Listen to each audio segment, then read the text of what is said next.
Ilang lugar pa rin sa Luzon ang nasa ilalim ng siglong number 1 dahil sa epekto ng bagyong Mirasol.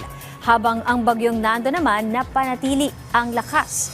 Ang epekto ng dalawang binabantayang bagyo, alamin natin mula kay Pag-asa Weather Specialist Lian Loreto. Magandang umaga po, Ma'am Lian.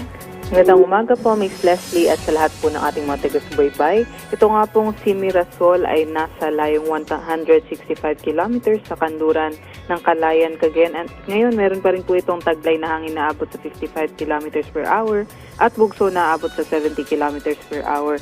Kaya nakataas pa rin po ang wind signal number 1 sa Batanes, Nubuyan Island, sa western portion ng mainland Cagayan, Apayao, the northern portion of Abra, Ilocos Norte, pati na rin po sa northern portion of Ilocos Sur. Kaya't may banta pa rin po ng malalakas na hangin dito sa mga nabanggit na lugar.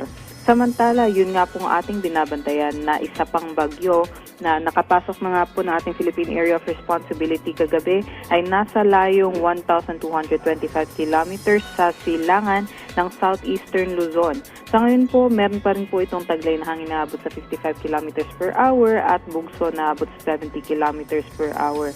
Sa ngayon, wala pa naman po itong epekto sa ating bansa, ngunit patuloy po itong mag-intensify o lalakas pa habang papalapit sa ating bansa sa kilos na north-northwestward sa bilis na 15 kilometers per hour. Kaya't mag-antabay tayo sa ating mga updates galing dito sa Pag-asa.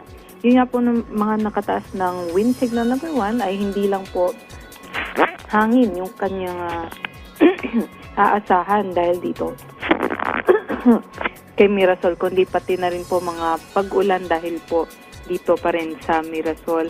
At yun nga po, sa nalalabing bahagi naman po ng Northern Luzon, pati na rin sa may bahagi ng Central Luzon, asahan po natin yung makulimlim na panahon na may kalat-kalat na pag-ulan, pagkulog at pagkidlat.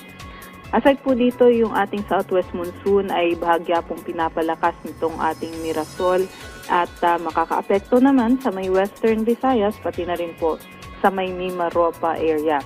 Saan po natin na makakalabas naman na po ng PAR itong ating si Tropical Depression Mirasol, pero posible pa rin po itong mag-intensify o mas lumakas pa bilang Tropical Storm category ngayong araw. At yun nga po, mag-antabay po tayo sa updates galing dito sa Pag-asa. Next update po natin ay 11 a.m. At yun lamang po ang latest galing dito sa Pag-asa Weather Forecasting Center. Ito po si Lian Loreto.